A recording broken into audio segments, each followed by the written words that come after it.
On the road നമ്മൾ പോകാൻ വഴിക്കണ്ടല്ലോ, ഒരു കീഴിലും സ്പോട്ടിൽ നമ്മൾ നിന്നു. എന്റെ മോന് നമ്മളെ KGF സെറ്റപ്പ് ഇല്ലേ, കൊള്ളാലെ.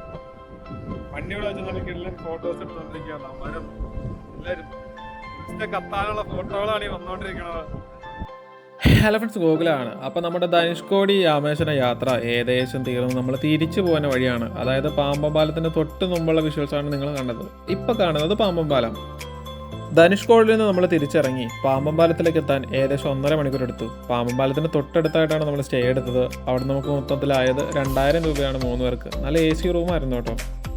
എല്ലാം കഴിഞ്ഞ് അവിടെ നിന്ന് പാമ്പം പാലത്തിലൂടെ യാത്ര ചെയ്തപ്പോൾ ശരിക്കും മനസ്സിൽ തോന്നിയൊരു കാര്യം, ഇതൊരു സംഭവം തന്നെയാട്ടാ. ഭയങ്കര ഭംഗിയുണ്ടായിരുന്നു, അതുപോലെ തന്നെ കണ്ടുകൊണ്ടിരിക്കണമെന്ന് തോന്നി. പിന്നെ ഒരൊറ്റ പോക്കായിരുന്നു, ഒരു 100-120 കിലോമീറ്റർ സ്പീഡിൽ. അവിടെ നിന്ന് നമ്മൾ ഏകദേശം ഒരു 1.5 മണിക്കൂർ കൊണ്ട് മധുര എത്തിപ്പിടിച്ചു കേട്ടോ. കൊച്ചിയിൽ നിന്ന് ഈ വെയിലത്ത്, അതായത് നമ്മൾ വന്ന സമയം നല്ല വെയിലായിരുന്നല്ലോ, അപ്പോൾ ആ സമയത്ത് വെയിലത്ത് വണ്ടി ഓടിച്ച് ഇവിടം വരെ എത്തിക്കഴിഞ്ഞപ്പോൾ എന്ത് നേടി എന്ന് ചോദിച്ചു കഴിഞ്ഞാൽ അതൊരു സ്ട്രഗിൾ ഉണ്ടായിരുന്നു അതിൻ്റെ അകത്ത്. പക്ഷേ അതിൽ നമുക്ക് കിട്ടിയ സന്തോഷം, അതായത് ആ ഒരു എൻഡിൽ നമ്മൾ എത്തിച്ചെന്ന് നമ്മൾ നിന്ന് നോക്കി കാണുമ്പോൾ, നമ്മുടെ സ്വന്തം ബൈക്കായിട്ട് അവിടെ ചെന്ന് നിൽക്കുമ്പോൾ നമുക്ക് കിട്ടിയ ഫീല് അതൊരിക്കലും അത് മറക്കാൻ പറ്റാത്തൊരു ഫീലാണ്. അതായത് ഭയങ്കര സന്തോഷമായിരുന്നു മനസ്സിൽ. അവിടെ നിന്ന് നമ്മൾ അത് കഴിഞ്ഞ് വണ്ടിയെടുത്ത് നേരെ തിരിച്ചത് മധുരയിലേക്കായിരുന്നു. മധുര മീനാക്ഷി. കുളി കഴിഞ്ഞ് എല്ലാവരും നല്ല സെറ്റായിട്ടുണ്ട്. മുണ്ടക്കെടുത്ത് ഞങ്ങൾ നേരെ അമ്പലത്തിലേക്ക് കയറാനുള്ള പരിപാടി നോക്കുക. വെസ്റ്റ് ഗേറ്റോ നോർത്ത് ഗേറ്റ് നേരെ അമ്പലത്തിട്ട് നടന്നുകൊണ്ടിരിക്കുക. നേരെ കയറണം, പഴണം, അത്യാവശ്യം വീഡിയോസ് എടുക്കണം, ഇറങ്ങണം. പിന്നെ അത് കഴിഞ്ഞ് നേരെ കൊടൈക്കനാൽ പിടിക്കണം. രാത്രി എത്ര മണിക്ക് ഇനിയിപ്പോൾ കൊടൈക്കനാലിൽ എത്തുന്നുള്ളതിനെ കുറിച്ച് ഒരു ഐഡിയ ഇല്ല. എന്നാലും പോവും. ആദ്യം ലോക്കർ റൂം കണ്ടുപിടിച്ച് സാധനങ്ങളൊക്കെ ഉണ്ടെന്ന്. Good morning guys. എൻ്റെ ദൈവമേ, ഇന്നലത്തെ പൊരിഞ്ഞ പോരാട്ടത്തിന് ശേഷം നമ്മൾ കൊടൈക്കനാൽ രാത്രി ഞങ്ങൾ കയറിയതാണ്. അതെല്ലാവരും ഓൾമോസ്റ്റ് ടയർഡായി പോയി. പിന്നെ മഴയും വന്നു. അന്നേരം കയറി കഴിഞ്ഞ് കഴിഞ്ഞാൽ റിസ്ക് ആണ്. പിന്നെ ഒരുപാട് ലേറ്റ് നൈറ്റ് പോയി കഴിഞ്ഞാൽ നമുക്ക് പറയണ പൈസയ്ക്കൊന്നും റൂമൊന്നും കിട്ടില്ല. അപ്പോൾ അത് കാരണം നമ്മൾ കൊടൈക്കനാലിൻ്റെ ചുരത്തിൻ്റെ തൊട്ട് താഴെ തന്നെയായിട്ട് ഒരു റൂം എടുത്ത് ഇവിടെ സെറ്റിൽഡായി കിടന്നിറങ്ങി എണീച്ചു. രാവിലെ 7 മണി. ഇപ്പം നേരെ നമ്മൾ കയറുകയാണ്. നേരെ നമ്മൾ കൂഗൽ പിടിക്കാന്ന് ഓർത്താ. കൂഗൽ പിടിച്ച് അതുവഴി നമ്മുടെ സ്ഥിരം സ്പോട്ടുകളൊക്കെ തന്നെ. കൂഗലും അതുവരെ പോയിട്ടുള്ളൂ, അങ്ങോട്ട് പോകണം. അങ്ങനെ ഒന്ന് കറങ്ങി നമ്മൾ ഇറങ്ങും. ഇന്ന് തന്നെ ഇറങ്ങും. ഇത് നമ്മുടെ ട്രിപ്പിൻ്റെ ലാസ്റ്റ് ഡേ ആണ്. അപ്പം കാണാം.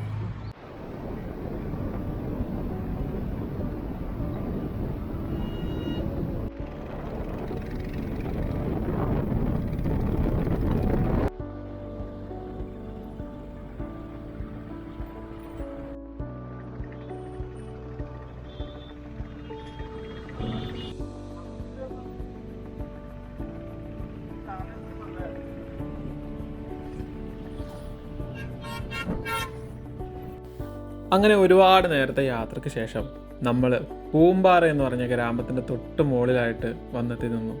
അവിടെ നിന്ന് ആ ഒരു കാഴ്ച ശരിക്കും ഭംഗിയുള്ളതായിരുന്നു.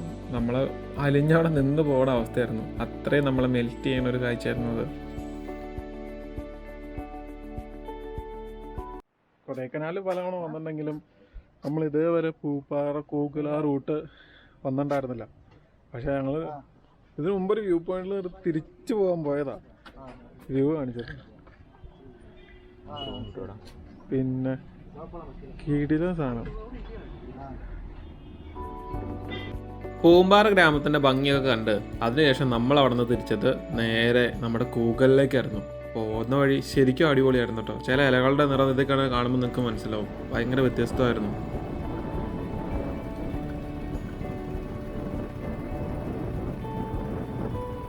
അങ്ങനെ നമ്മുടെ രണ്ടാമത്തെ ഡ്രീം ഡെസ്റ്റിനേഷനായ കൂഗലിൽ എത്തിപ്പെട്ടിട്ടുണ്ട്. ഒരു 3 കിലോമീറ്ററേ ഉള്ളൂ.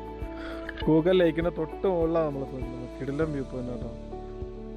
പിന്നെ അല്ല, പിന്നെ ഇവൻ പറഞ്ഞ പോലെ മറ്റേ സാധനം ഇത് എന്നായിരുന്നു, പൂപ്പാറ വഴിയല്ല വന്നത്. നേരെ താഴത്തേക്ക് പോട്ടെ. ഇപ്പറല്ലോ കൂഗല് മെയിൻ സ്ഥലം. എന്താ കാണാനുള്ളതെന്ന് നോക്കട്ടെ. വന്ന വഴി അടിപൊളിയായിരുന്നു. എന്തായാലും കിടിലം വഴികളാണ്. വന്നു കഴിഞ്ഞാൽ മറ്റേ വട്ടവട വന്ന പോലെ എന്ന് വെച്ച് കഴിഞ്ഞാൽ ഒരു ചെറിയൊരു സൈസ് കാണാൻ മാത്രം തന്നെ ഒരു ഫീൽ കിട്ടില്ല. എന്തായാലും പല ചെറിയ കുഞ്ഞു വ്യൂ പോയിന്റുകൾ ഉണ്ട് വന്നവയ്ക്ക് ഇഷ്ടം പോലെ. കുറേ നേരത്തെ യാത്രയ്ക്ക് ശേഷം കോടം മൂടി നിൽക്കുന്ന കൂഗൽ എന്ന് പറഞ്ഞ കുഞ്ഞു ഗ്രാമത്തിൻ്റെ അടുത്ത് തന്നെ നമ്മളെത്തി. കൂടുതലും കൃഷിയെ ആശ്രയിച്ച് കഴിയുന്ന ചെറിയ ഫാമിലീസ് അടങ്ങുന്ന ഒരു കുഞ്ഞു വില്ലേജാണിത്. എന്തായാലും നല്ല ഭംഗിയുണ്ട് കേട്ടോ. നമ്മളങ്ങനെ കൂഗിൽ എത്തിയിട്ടുണ്ട്. കണ്ടില്ലേ കൂക്കൽ നേരെ തിരിഞ്ഞാണല്ലോ കണ്ടത്. എന്താ ഇവിടെ കാണാനുള്ളതെന്ന് വെച്ച് കഴിഞ്ഞാൽ കൂക്കൽ കൃഷി. ഇതിന്റെ അടുത്തുള്ള ലേക്കും പിന്നെ ആ ഒരു ചെറിയൊരു ഫാൽസ് ഉണ്ടെന്ന് പറഞ്ഞു. അത് മാത്രമേ ഉള്ളൂ എന്ന് എനിക്ക് തോന്നുന്നു. വേറെ ഇങ്ങോട്ട് ഇതിന്റെ അങ്ങോട്ട് വേറെ ഒന്നും ഇല്ല. ഒരുപാട് കാണാനില്ലെങ്കിലും വരണ വഴി അടിപൊളിയായിരുന്നു അല്ലേ? ഇനി നേരെ തിരിച്ചു പറ്റും ഇങ്ങോട്ടേക്ക് പോയി അവിടെ കിടന്ന് കറങ്ങി മറ്റേ നമ്മുടെ ഇൻസ്റ്റാഗ്രാമിൽ വൈറലായിട്ടുള്ള ഒരു വാട്ടർഫാൾസ് ഇല്ലായിരുന്നു, അതും കാണാനായിട്ടാണ് പോയത്. പക്ഷെ അവിടെ വെള്ളമില്ലാത്തത് കാരണം നമ്മൾ തിരിച്ചു പോരേണ്ട വന്നു. പിന്നെ അവിടെ ഭയങ്കര എൻട്രി ഫീസ് ഉണ്ട്, പ്രൈവറ്റ് പ്രോപ്പർട്ടിയിലാണ് നിൽക്കുന്നത്, കുറേ ദൂരം നടക്കാനൊക്കെ ഉണ്ടായിരുന്നു. അപ്പോൾ അവർ തന്നെ പറഞ്ഞു വെള്ളമില്ല, അപ്പോൾ പിന്നെ നിങ്ങൾ പോയി കഴിഞ്ഞാൽ ഒരു കാര്യമില്ല എന്ന് പറഞ്ഞു. അങ്ങനെ നമ്മൾ അവിടുത്തെ ലേക്കും കാര്യങ്ങളൊക്കെ കണ്ട് നേരെ തിരിച്ചു ഓടുന്നു. ഈ ഒരു യാത്രയിൽ ഏറ്റവും കൂടുതൽ നമ്മൾ ഫേസ് ചെയ്തൊരു ചലഞ്ച് എന്താണെന്ന് വെച്ച് കഴിഞ്ഞാൽ നമ്മളൊരു എക്സ്ട്രീം ചൂടിൽ നിന്ന് അതൊരു നല്ല തണുപ്പിലേക്കുള്ളൊരു ചേഞ്ച് ആയിരുന്നു. അത് നമ്മുടെ ശരീരത്തിന് ശരിക്കും ഡൗൺ ആക്കിട്ടോ.